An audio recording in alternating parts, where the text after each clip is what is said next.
మనతో పాటు BRS party మహిళా నాయకులు ఉన్నారు. ఒకసారి మాట్లాడేటువంటి ప్రయత్నం అయితే చేద్దాం.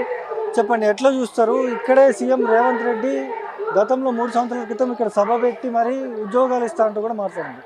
ఎట్లా చూస్తారు అది? ఇవాళ ఏదైతే ఇదే ప్లేస్ నుంచి ఆయన ఇచ్చిన ఏదైతే దొంగ హామీలు ఉన్నాయో 2 లక్షల ఉద్యోగాలు ఇస్తానని 2 లక్షల నోటిఫికేషన్లు ఇస్తానని క్లియర్గా చెప్పిండు ఆయన. ఇవాళ మీరు యువ గర్జన అనేది ఇవాళ యువతకి జరిగే నష్టం మేము గొంతెత్తి తెలపడానికే ఇవాళ అందరం కూడా మేము మద్దతుగా యువతకి నిరుద్యోగులకి మద్దతుగా ఇవాళ రావడం జరిగింది.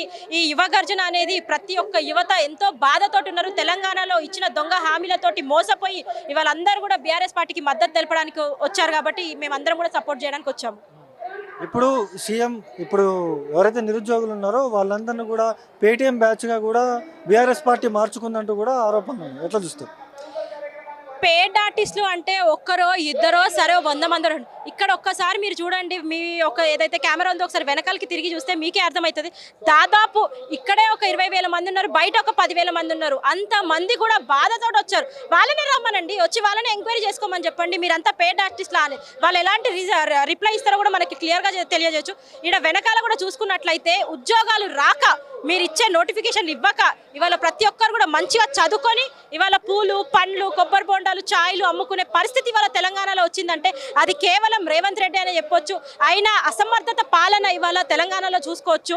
ఇలాంటి తెలంగాణని ఇవాళ తెలంగాణ అంటేనే అభివృద్ధిలో ముందుండే ప్రపంచంలో అలాంటి తెలంగాణని ఇవాళ దొంగ హామీలు ఇచ్చేసి ఒక పక్క మహిళలను మోసం చేశాడు, ఒక పక్క రైతులను మోసం చేశాడు, ఒక పక్క యువతను కూడా మోసం చేశాడు. ఇవన్నిటికీ కూడా కరెక్ట్ అయిన గుణపాఠం తెలియజేయాలని గట్టి రిప్లై ఇవ్వాలనే ఉద్దేశంతో ఇవాళ యువ గర్జన అనే సదస్సు ఏర్పాటు చేయడం జరిగింది. 10 సంవత్సరాల అధికారంలో బీఆర్ఎస్ ఉన్నప్పుడు ఎటువంటి ఉద్యోగాలు ఇవ్వలేదు.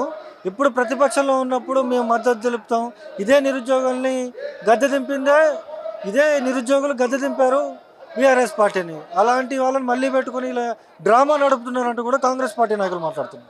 మీరు ఏదైతే అన్నారో 10 సంవత్సరాల నుంచి వాళ్ళు కాంగ్రెస్ వాళ్ళు అంటున్నారు 10 సంవత్సరాల నుంచి మీరు ఇవ్వలేదు మేము ఇస్తలేము అని. ఒక్కసారి 10 సంవత్సరాలలో మీరు ఒకసారి చూడండి, ఇలాంటి మీటింగ్ ఎప్పుడైనా జరిగిందా? ఇలాంటి యువత అందరూ ఒక్క ఫామ్ పైకి రావడం జరిగిందా? ఇవాళ యూత్ అందరూ కూడా వాళ్ళ గొంతులు ఏమనెత్తుతున్నారంటే కేవలం కాంగ్రెస్ పార్టీ అధికారంలో ఉన్నప్పుడు మాత్రమే. మరి ఇదే మీటింగ్ ఎందుకో బీఆర్ఎస్ పార్టీ ఉన్నప్పుడు అవ్వలేదు? బీఆర్ఎస్ పార్టీ ఏదైతే ప్రామిస్ చేసింది ఉద్యోగాలు ఇస్తామన్నారు, వాళ్ళన్నీ కూడా ఉద్యోగాలు ఇచ్చారు. కేవలం గవర్నమెంట్ ఉద్యోగాలే కాదు, మీరు చూసుకున్నట్లయితే ప్రైవేట్ ఉద్యోగాలు కూడా, సాఫ్ట్వేర్ కంపెనీలు, ఎన్నో ఐటీ కంపెనీలు మన ఐటీ మినిస్టర్ కేటీఆర్ గారు ఉన్నప్పుడు పెద్ద పెద్ద కంపెనీలు తేవడం జరిగింది తెలంగాణలో. ఇవాళ ఐటీ హబ్ అంటేనే తెలంగాణ గుర్తొస్తుంది ప్రపంచం మొత్తం.